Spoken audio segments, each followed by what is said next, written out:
ओम नमो नमः। सादर नमस्ते। आपका दिन शुभ हो। प्यारे मित्रों, आज हम सभी लोग भारतवर्ष में जितने भी लोग रह रहे हैं, सभी लोग अपने आप को हम हिंदू कहते हैं। आपसे एक प्रश्न मैं करना चाहता हूं कि क्या वाकई में हम हिंदू हैं? क्या हमारे पूर्वज हिंदू ही थे या कुछ और थे? आइए इस विषय पे हम प्रमाण के साथ आज आप लोगों से कुछ चर्चा करने का प्रयास करते हैं। देखते हैं हमारा जो अस्तित्व है वह आर्य से है, आर्य शब्दों से है, क्योंकि हमारे पूर्वज, हमारे महापुरुष ये सभी के सभी आर्य थे। तो आइए देखते हैं इस आर्य शब्द का प्रमाण हमारे धर्म ग्रंथों में कैसे, किस प्रकार, कहां से और कौन से ग्रंथों में मिलते हैं। तो आइए शुरुआत करते हैं आर्य शब्द के प्रमाण सनातन धर्म के मूल ग्रंथों से। सृष्टि की समकालीन पुस्तक ऋग्वेद से। तो ऋग्वेद में मंत्र जो है कृण्वन्तो विश्व आर्यम, इसका अर्थ है सारे संसार को आर्य बनाओ। यह ऋग्वेद का आदेश है कि सारे संसार को आर्य बनाओ। आगे देखते हैं मनुस्मृति में मध्यमांसापराधेषु गम्या पौराणलिप्तकः आर्या ते च निमद्दयन्ते सदार्यावर्तवासिनः, अर्थात वे ग्राम वह नगरवासी जो मध्यमांस और अपराधों में लिप्त न हो तथा सदा से आर्यावर्त के निवासी हैं, वे आर्य कहे जाते हैं। वाल्मीकि रामायण में सर्वदा गता सदिशः समुद्र इव सिन्धुभिः आर्य सर्वशमश्चैव वसदैव प्रियदर्शना। यह वाल्मीकि रामायण बालकांड का श्लोक है। इसका अर्थ है जिस तरह नदियां समुद्र के पास जाती है, उसी तरह जो सज्जनों के लिए सुलभ है वे आर्य हैं, जो सब पर समदृष्टि रखते हैं, हमेशा प्रसन्न रहते हैं। आगे का श्लोक जो है वह महाभारत से है। देखते हैं न वैरमुद्दीपयति प्रशांतना दर्पयाशेहति नास्ति मेति न दुगेतोपेति करोव्यकार्यतामार्यशीलम परमाहुर्रायः। यह महाभारत उद्योग पर्व से है। इसका अर्थ है जो अकारण किसी से बैर नहीं करते तथा गरीब होने पर भी कुकर्म नहीं करते, उन शील पुरुष को आर्य कहते हैं। वशिष्ठ स्मृति में क्या है? वर्तव्यमाचरणं काम कर्तव्यमाचरण तिष्ठति प्रकृताचारे यश आर्य स्मृतः, अर्थात जो रंग रूप स्वभाव शिष्टता धर्म कर्म ज्ञान और आचार विचार तथा शील स्वभाव में श्रेष्ठ हो उसे आर्य कहते हैं।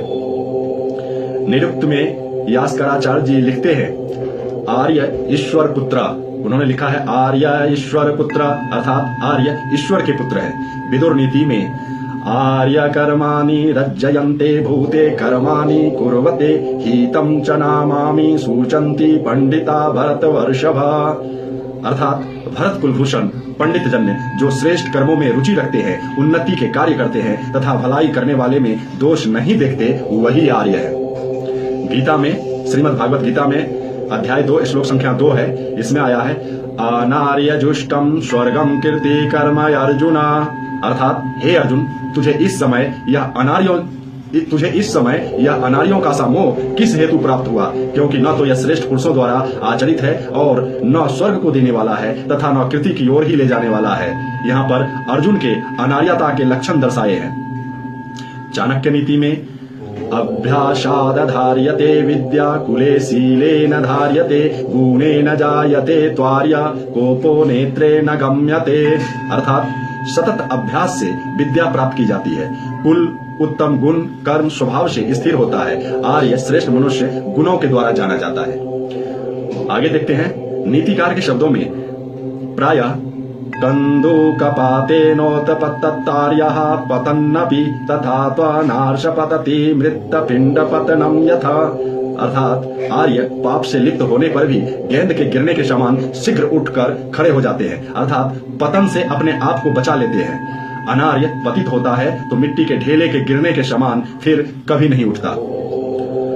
अगला देखते हैं अमरकोश में आया है महाकूली नार्य सभ्य सज्जना साधवः, अर्थात जो आकृति प्रकृति सभ्यता शिष्टता वह धर्म कर्म विज्ञान आचार विचार तथा स्वभाव में सर्वश्रेष्ठ हो उसे आर्य कहते हैं। कौटिल्य अर्थशास्त्र में व्यवस्थितार्य मर्यादा कृत वर्णाश्रम अस्थित, अर्थात आर्य मर्यादाओं को जो व्यवस्थित कर सके और वर्णाश्रम धर्म का स्थापन कर सके वही आर्य राज्याधिकारी है।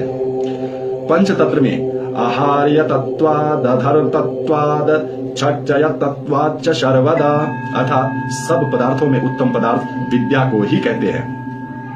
अब देखिए, बुद्ध के धम्म पद में भी आया है, अरियत पेवेदिते धम्मे सदा रमन्ति पंडितो, अर्थात पंडित जन सदा आर्यों के बतलाए धर्म में ही रमन करता है।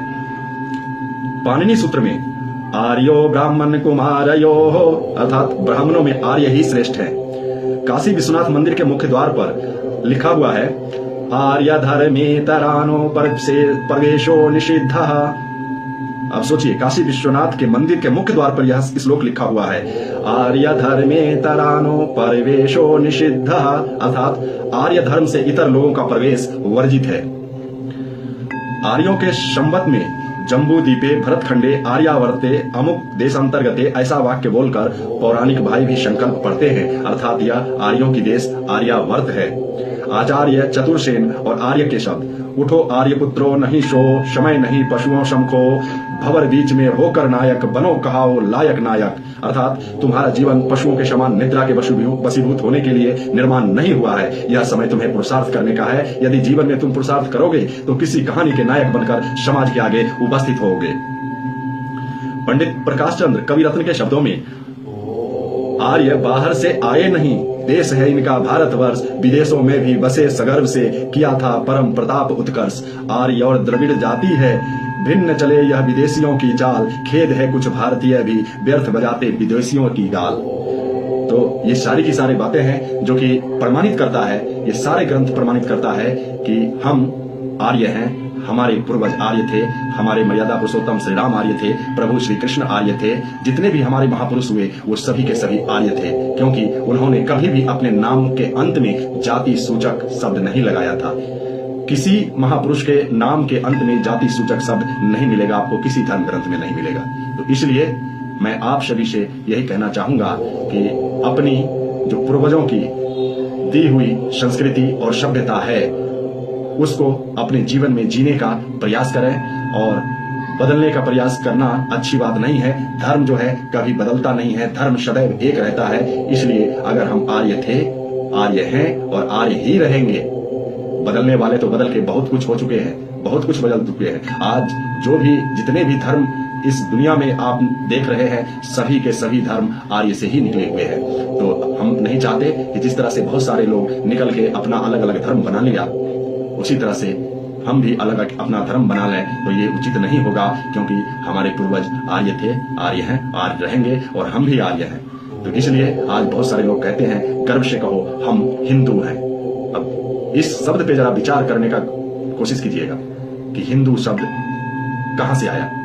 सनातन धर्म के किसी धर्म ग्रंथों में हिंदू शब्द कहीं नहीं मिलता, फिर भी अपने आप को कहते हैं कि गर्व से कहो हम हिंदू हैं, और जो मूल तत्व था आर्य उसे हम भूल चुके हैं। ये बहुत ही अफसोस की बात है, ये बहुत ही शर्म की बात है। तो मैं चाहूंगा कि इन बातों को भूले नहीं, अपने पूर्वजों के दिए हुए संस्कारों को, संस्कृति को, धर्म को याद रखें और उन संस्कार और संस्कृति में अपने जीवन को जिएं।